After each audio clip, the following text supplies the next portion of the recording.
Salut à toi mes traders, je pense que vous allez super bien. Bienvenue dans cette nouvelle vidéo.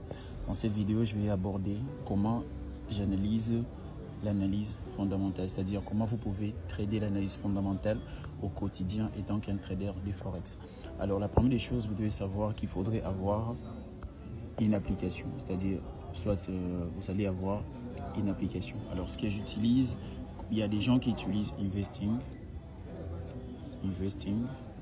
Alors perso, moi j'utilise Forex Factory. Factory.com. Alors, quand vous allez venir utiliser ça, vous allez chercher dans la barre des recherches, vous allez chercher ça, Forex Factory. Alors, quand vous allez chercher ça, vous aurez des annonces. Alors, quand vous avez les annonces, il y a ici, vous allez voir, on va écrire Actual et après, on va écrire Forecast. Et puis là, on va écrire Previews. Alors, ce que vous devez savoir est que ici, c'est les annonces en fait qui vous patienter. Ici, là, ce sont les annonces qui vous patienter. Normalement, ça serait en fait données. Les données seront ici. Ok. Alors, si vous regardez ici, là, on écrit Previews, c'est-à-dire ce sont les données qui ont été publiées. Exemple, par exemple, les 0,1, peut-être 0,5, peut-être 0,7. Ok. C'est-à-dire sur les Previews, ce sont les annonces qui ont été déjà passées. Ok, par rapport aux publications passées. Alors, quand vous voulez trader les annonces économiques, il faudrait maintenant venir voir qu'est-ce que les analystes prévoient. Forecast, c'est-à-dire, c'est ce que les analystes prévoient. Ce sont les gens, ce sont en fait les personnes simples, comme par exemple nous, les traders et tout. Ce sont les gens qui ont fait les universités, les meilleures universités sont les meilleurs analystes et tout. C'est-à-dire, c'est ce qu'ils pensent en fonction de l'annonce économique. Alors, vous allez faire quoi? Vous allez regarder maintenant justement les chiffres qu'ils prévoient. Ici, tout ce que je mets ici, c'est aléatoire en fait. Et puis, je vais expliquer ça devant en fait les graphiques ainsi que les tableaux pour que vous puissiez bien voir comment on le fait.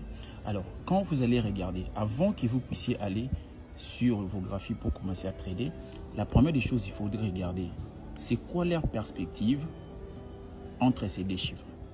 Ok? C'est-à-dire, ce qu'on avait avant et ce qu'ils prévoient. Comment est leur psychologie? Est-ce qu'ils sont optimistes ou ils sont pessimistes? Ok? Si par exemple vous voyez que l'annonce qu'ils prévoient ici, par rapport aux données qui sont ici, sont positives. Ok? Ils sont par exemple optimistes. C'est-à-dire ils prévoient, si par exemple c'était par exemple l'annonce sur les dollars, exemple USD, alors carrément, c'est-à-dire ils sont optimistes pour les dollars. Si par exemple ils prévoient les chiffres qui est prévu ici sont par exemple positifs ou négatifs par rapport à ça, c'est-à-dire ils sont pessimistes. Alors s'ils sont pessimistes, il faudrait justement faire quoi? Chercher à vendre les dollars. S'ils sont optimistes, il faudrait chercher à acheter les dollars. Alors ce qu'il faut faire, c'est quoi? Aller directement devant votre Forex Factory. Alors là, je suis devant Forex Factory. Je ne sais pas si vous allez bien voir, mais là vous allez voir ici devant Forex Factory, j'ai quoi? Il y a la date, c'est-à-dire ici vous allez avoir les jours des publications. Ici de ce côté vous allez avoir les heures. Ok, là vous avez les heures et ici vous avez quoi? La paire en fait, ou encore la devise de l'annonce économique. Alors ici vous allez, je vais directement passer ici pour expliquer en réalité ce que je viens de dire. Là vous voyez, on a écrit quoi? Actual, forecast and previews. C'est-à-dire ici c'est quoi? Ce sont les données passées. Ici c'est ce que les analystes pensent. Et ça, c'est ce qui serait publié. Alors, comment savoir si, par exemple, l'annonce serait positive ou négative? C'est en fonction d'abord à ça. C'est-à-dire, ne cherchez pas à inverser leur psychologie. C'est-à-dire, s'ils sont, par exemple, optimistes, soyez optimistes avec eux. S'ils sont pessimistes, soyez pessimistes avec eux carrément. Alors, pour ne pas aller dans la mauvaise direction. Alors, ce qu'il faudrait faire, c'est quoi? C'est venir maintenant devant ici. L'annonce qui serait publiée sur l'actuel ici, si, par exemple, les chiffres qui est publié ici, est positif par rapport à ça, ou encore positif par rapport à ça, je vais dire, c'est-à-dire que l'annonce est positive. Alors, quand ce serait maintenant l'inverse de ce que les analystes ont pensé, l'annonce serait négative. C'est un peu comme ça en fait. Je ne sais pas si je me suis vraiment bien fait comprendre. C'est-à-dire quoi? Si par exemple, ils prévoyaient que ça soit, en fait positif et que l'annonce vient maintenant, c'est négatif par rapport aux chiffres qu'ils ont prévus, c'est ça en fait, c'est par là que l'annonce serait négative. Ok? Mais généralement, vous devez savoir qu'il peut être à 70-80%, ils sont dans la bonne direction. Alors, il ne suffit pas seulement d'avoir ces informations pour trader les fondamentales. On va aller encore au-delà de ça. Alors, si vous voyez bien ici, vous allez voir que les données qui ont été données, exemple, qui ont été publiées, c'était 7,71 millions, ok, d'emplois, parce que c'était sur le job opening, c'est-à-dire c'est par rapport au taux d'emploi aux États-Unis et tout. Alors ici, si vous regardez bien, ce qui a été passé, c'était combien? 7,71. Mais les analystes ont prévu combien? 7,51. C'est-à-dire, normalement, en fait, c'était une annonce qui a été publiée. En fait, les analystes étaient un peu négatifs. Pourquoi négatifs? Parce que vous allez voir que les chiffres qui normalement devraient être ici, devraient être beaucoup plus que ce qui est ici. C'est-à-dire, ils étaient comment? Pessimistes. C'est-à-dire négatifs pour les dollars. Alors, carrément, quand il y a eu les annonces, quand il y a l'annonce économique, l'annonce était également négatif. Alors, quand vous venez ici, deuxième, si vous allez voir ADP, No Farm Employment Change, vous allez voir ici, si vous regardez, là on a écrit forecast, previous, c'était négatif, moins 33K. Mais vous allez voir que ce que les analystes ont prévu, c'était combien? 77K par rapport à ADP, No Farm Employment Change. Okay? Alors là, vous allez voir qu'ils étaient positifs ou encore optimistes et carrément on a aussi publié et l'annonce a suivi leur sens. Alors il ne suffit pas seulement de faire ça les amis. Ce qu'il faudrait faire maintenant par la suite c'est quoi? C'est venir maintenant devant les graphes. Ok, là maintenant on va parler des graphes. Il faut venir devant les graphiques et faire quoi? Aller chercher dans la barre sur TradingView. Ok, quand je parle des graphiques, il faut aller sur TradingView. Vous allez chercher ce qu'on appelle DXY. DXY c'est quoi? C'est l'indice du dollar. C'est l'indice du dollar USD. Alors, si l'indice du dollar prévoit la hausse et que les analystes sont aussi optimistes, alors carrément, cherchez à acheter les dollars.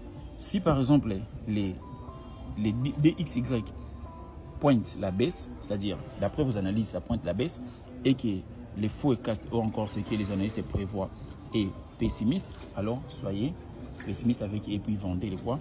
Les dollars. Alors vous allez venir ici, vous allez chercher des XY ici. Vous allez par exemple voir des XY. Ce qu'il faudrait faire maintenant pour analyser le marché, directement d'abord regarder votre tendance et puis allez maintenant voir les setups. Qu'est-ce que les setups donnent?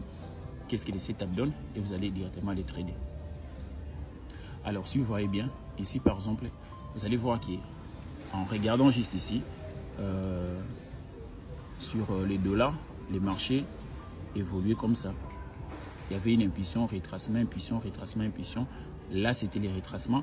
Et vous allez voir qu'avant les données économiques, là, c'était la fin des retracements. On a eu la cassure ici et puis le marché est parti. C'est-à-dire avant, là, en fait, ça, j'ai fait l'analyse d'après mon point de vue. Alors, quand je parle l'effet d'analyser les marchés, c'est par rapport à votre propre perspective et l'approche des marchés. Ici, vous allez voir que les DXY pointaient la hausse. Pourquoi encore? Parce que jusqu'à là, on avait toujours un marché haussier. Vous allez voir qu'on avait vraiment un marché haussier sans pourtant qu'on puisse avoir les contres. On avait un marché qui évoluait comme ça. Carrément, ça dit les dollars forts. Alors qui dit les dollars forts dit GBP USD, la vente, USD JPY, l'achat. Voilà un peu. Donc je pense que j'ai été un peu beaucoup plus clair dans cette vidéo. Alors si vous avez très mal compris, peut-être parce que je vois à chaque fois qu'en fait j'aborde un sujet, après je reçois beaucoup de questions, je n'ai pas compris ça. Vous devez savoir que chaque publication que je fais, encore chaque vidéo que j'ai fait, c'est par rapport à un niveau de trading. Si par exemple vous voyez que vous n'avez pas bien compris, alors c'est à vous de vous demander, est-ce que vous avez un niveau préliminaire, par exemple, est-ce que vous êtes débutant, vous êtes intermédiaire, vous êtes encore avancé. Alors il y a des vidéos par exemple, c'est juste pour les avancés, il y a des vidéos juste pour les débutants. Ok, alors si vous n'avez pas compris un sujet, il se peut que vous soyez un débutant et qu'un sujet soit au-delà de vos compréhensions, c'est normal. Alors dans cette vidéo, je profite directement pour vous annoncer en fait une réduction, encore je peux appeler ça une remise. Ok, nous avons une remise baccalauréat, c'est-à-dire ma formation. Normalement, il y a des gens qui m'écrivent pour me demander si la formation est à combien. La formation est à 200 $ normalement. Alors, vu que le baccalauréat vient de finir, on va faire une remise de 60%. C'est-à-dire la formation ne serait pas à 200 $, mais par contre c'est à 80 $. Mais c'est juste pour les places en tout cas assez limité. En ligne, je ne prends que 15 personnes. c'est fini. Et en présentiel, nous allons prendre 30 personnes, c'est fini. Voilà. Donc c'est une remise normalement qui n'est pas encore officielle. Alors je profite pour vous en parler dans cette vidéo. Normalement, il y a des gens qui vont s'occuper de ça pour le faire. Alors je pense que vous m'avez très bien compris. Si vous avez très mal compris la vidéo, alors il suffit justement de me laisser des questions en bas de cette vidéo et puis nous aurons toujours le temps de répondre comme d'habitude. Alors une chose encore à ajouter est que si vous voulez rejoindre en fait mon canal Telegram, il suffit justement de regarder les liens dans les bios. Alors c'était votre ami Michel Forex pour trader et trader indépendant. Peace.